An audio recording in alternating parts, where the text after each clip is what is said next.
নমস্কার বন্ধুরা, টেস্টি টেবিলে সকলকে স্বাগত।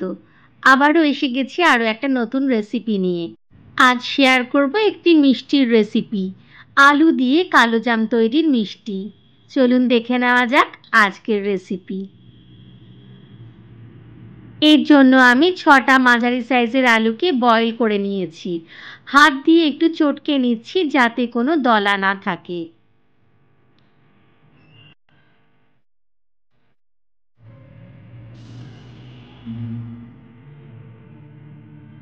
ভালো করে চটকে নিচ্ছি। চটকে নেওয়ার পরও দেখতে পাচ্ছি কিছুটা দলা কিন্তু রয়ে গেছে, তাই জন্য আমি একটা গ্রেটারের সাহায্যে আলুটাকে গ্রেট করে নিচ্ছি।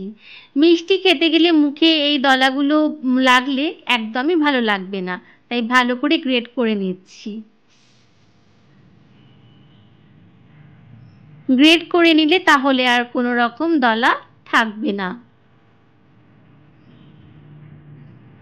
গ্রেট করা আমার হয়ে গেছে। এইবারে এটা আমি একটা বাটিতে মেপে নিচ্ছি।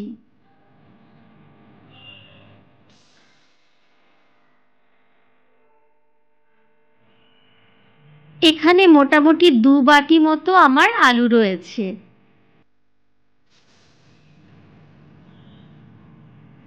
এই মাপ অনুযায়ী আমি বাকি সব ইনগ্রেডিয়েন্টস এতে মেশাবো। দিয়ে দিচ্ছি 1 বাটি ময়দা, 1 বাটি গুঁড়ো দুধ,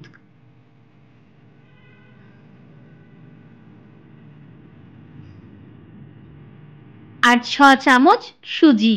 দিচ্ছি সামান্য খাবার সোডা আর সামান্য নুন। দিচ্ছি কিছুটা এলাচের গুঁড়ো আর দিচ্ছি ঘি। ঘি দিয়ে এটাকে আমি চটকে চটকে ভালো করে মেখে নেব। ঘিটা আরও পরে লাগবে মাখার সময়, তাই ঘিটা দিয়ে দিয়ে আমি মাখতে থাকবো।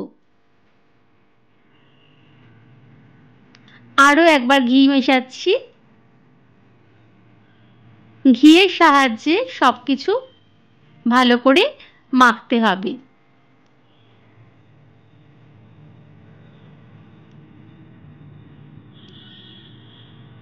কাজটা একটু ধৈর্য সহকারে ধীরে ধীরে করতে হবে।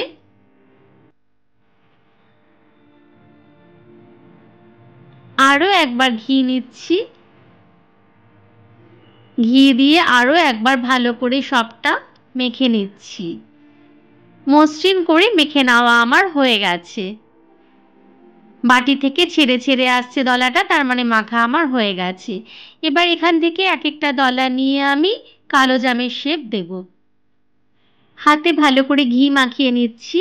এবারে একটু দলা নিয়ে আমি প্রথমে লম্বা করে এরকম একটা শেপ দিচ্ছি। প্রথমেই একেবারে কালোজামের শেপ দিতে একটু অসুবিধা হবে, ভেঙে ভেঙে যাবে, তাই প্রথমে একটু লম্বা করে শেপ করে নিয়ে তারপরে এটাকে কালোজামের শেপে আনবো। প্রথমে একটু মসৃণ করে নিতে হবে, তারপরে এটা কিন্তু সহজেই কালোজামের শেপে চলে আসবে। এই কাজটি একটু ধৈর্য সহকারে করতে হবে, একটু সময় নিয়ে করতে হবে।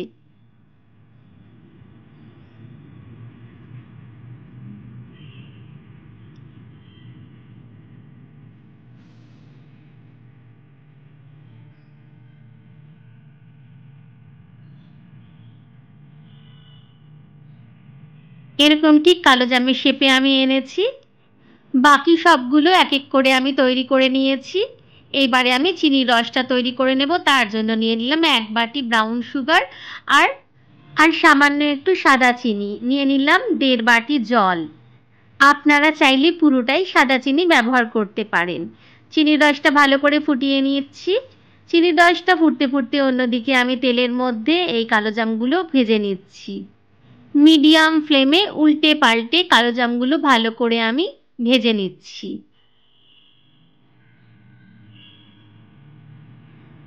বেশ লাল লাল কালার কিন্তু ধরে গেছে, কিন্তু কালোজাম তৈরির জন্য আমার একটু আরও বেশি গাঢ় রং দরকার, তাই আরেকটু আমি কালোজামগুলোকে ভেজে নিচ্ছি।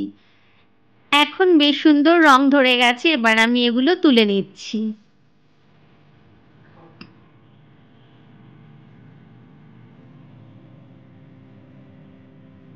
এগুলো তুলে নিয়েই যেখানে চিনি শিরাটা ফুটছিল ওখানে আমি দিয়ে দেব। চিনি শিরার মধ্যে কিছুটা এলাচ দিয়ে দিলাম ফাটিয়ে। এবারে যে কালো জামগুলো ভেজে রেখেছিলাম সেগুলো রসের মধ্যে ডুবিয়ে উল্টে পাল্টে নিচ্ছি। দিয়ে দিচ্ছি সামান্য ঘি, বেশ সুন্দর একটা ফ্লেভার হবে এতে।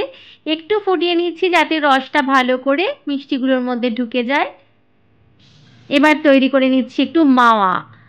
4 চামচ গুঁড়ো দুধ আমি এখানে নিয়ে নিয়েছি, আর নিচ্ছি সামান্য ঘি। ঘি দিয়ে গুঁড়ো দুধটা এভাবে একটু মাখিয়ে নিচ্ছি। বেশ সুন্দর মাওয়া তৈরি হয়ে গেছে। পরিবেশন করছি কালো জামগুলো এবার রস থেকে তুলে।